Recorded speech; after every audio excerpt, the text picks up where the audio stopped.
은밀한 가운데 기도하십시오. 마태복음 6장 6절.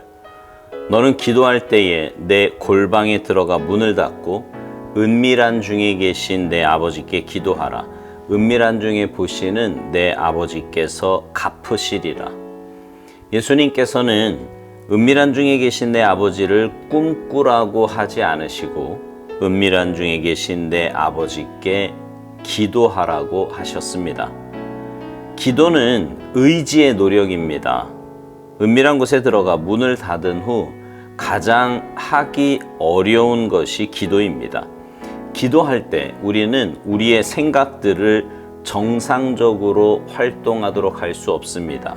기도의 첫 번째 갈등은 방황하는 생각들입니다. 혼자 기도할 때 가장 큰 싸움은 정신적으로 방황하는 생각들을 극복하는 것입니다. 우리는 우리의 마음을 훈련해 의지를 가지고 기도에 집중할 수 있어야 합니다. 우리는 기도를 위해 특별한 장소를 선택해야 합니다. 우리가 그곳에 가서도 우리의 마음은 날파리 같은 생각들로 가득 차게 됩니다. 이것도 해야 하고 저것도 해야 하는데 내 문을 닫고 은밀한 조용한 시간이란 모든 감정의 문을 의도적으로 닫고 하나님을 기억하는 것을 의미합니다. 하나님은 은밀한 가운데 계시며 은밀한 곳에서 우리를 보십니다. 주님은 다른 사람이 우리를 보듯이 또는 우리가 자신을 보듯이 보는 분이 아닙니다. 우리가 참으로 은밀한 가운데 살아갈 때 하나님을 의심하는 것은 불가능하게 되며 우리는 무엇보다 하나님을 더욱 확신하게 됩니다. 예수님께서는 하늘 아버지는 은밀한 곳에만 계시고 다른 곳에 계시지 않는다고 말씀하셨습니다. 은밀한 곳으로 들어가십시오. 그러면 모든 환경의 중심에 언제나 하나님이 계심을 발견하게 될 것입니다. 모든 상황을 가져가 하나님과 대면하는 습관을 기르십시오. 매일 잠이 깨는 첫 순간에 당신의 문을 활짝 열고 주님이 들어오시도록 하는 것을 배우지 않으면 당신은 온종일 잘못된 차원에서 일하게 될 것입니다. 그러나 문을 활짝 열고 당신의 아버지께 은밀한 가운데 기도하면 모든 보이는 일들마다 하나님의 임재의 흔적이 남을 것입니다.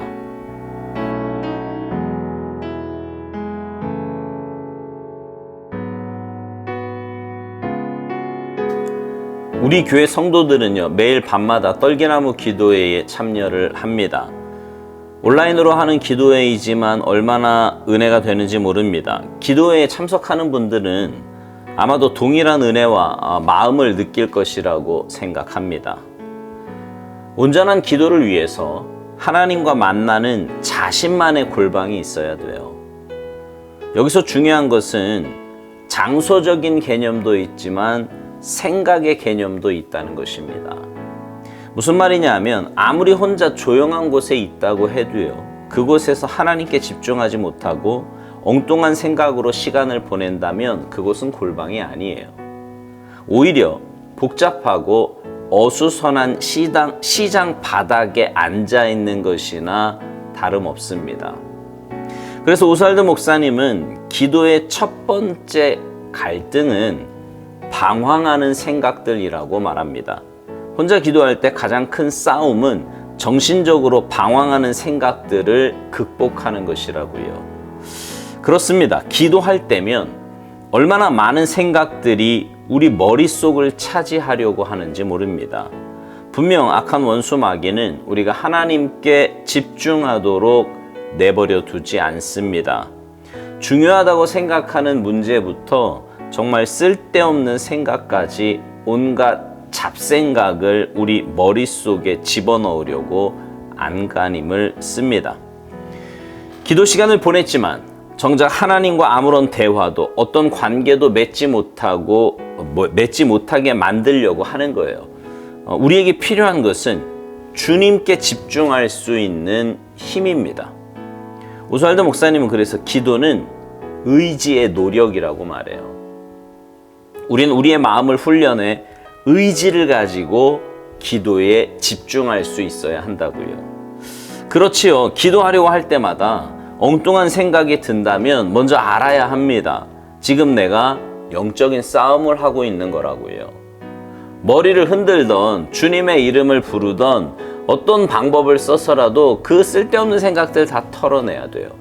그리고 무엇보다 자신의 그런 연약함에 대해서 주님께 자꾸만 고백하고 또 고백해서 주님의 도우심을 구해야 합니다. 그럴 때 분명 주님은 우리의 마음과 생각까지도 붙들어 주시고 기도의 자리로 인도해 주실 것입니다. 오스왈드 목사님이 이런 말을 해요. 우리는 기도를 위해 특별한 장소를 선택해야 하는데 우리가 그곳에 가서도 우리의 마음은 날파리 같은 생각들로 가득 차게 될 거라고요. 은밀한 장소와 더불어 은밀한 시간이 필요함을 이야기합니다. 은밀하고 조용한 시간이란 모든 감정의 문을 의도적으로 닫고 하나님을 기억하는 것을 의미하는 것이라고 오스왈드 목사님이 말합니다. 하나님은 은밀한 가운데 계시며 은밀한 곳에서 우리를 보신다고요. 사실 하나님은 언제 어디서나 우리와 함께 하세요.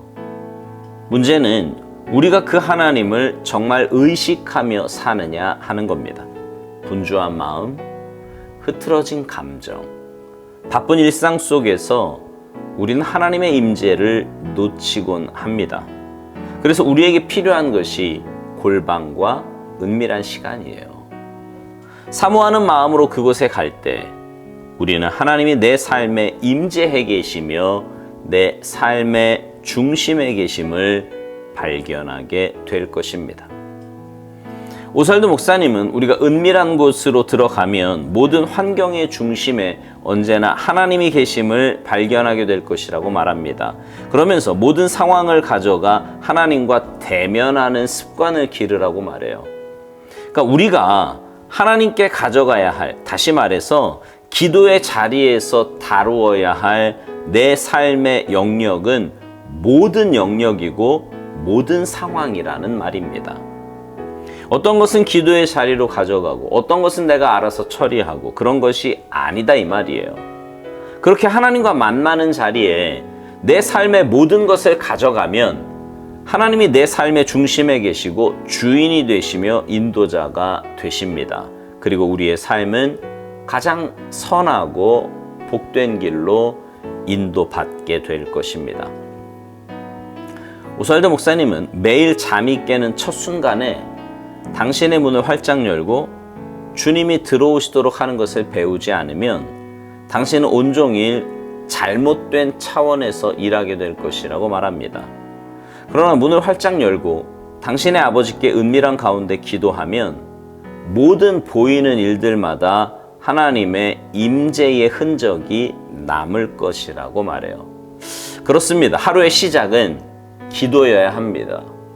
주님을 내 삶의 주인으로 인정한다면 우리는 분명 기도로 하루를 시작하게 될 거예요. 그러나 여전히 내가 내 삶의 주인이라면 기도로 하루를 시작하는 것이 아니라 매일 분주하게 엉뚱한 일로 하루를 시작하게 될 것입니다.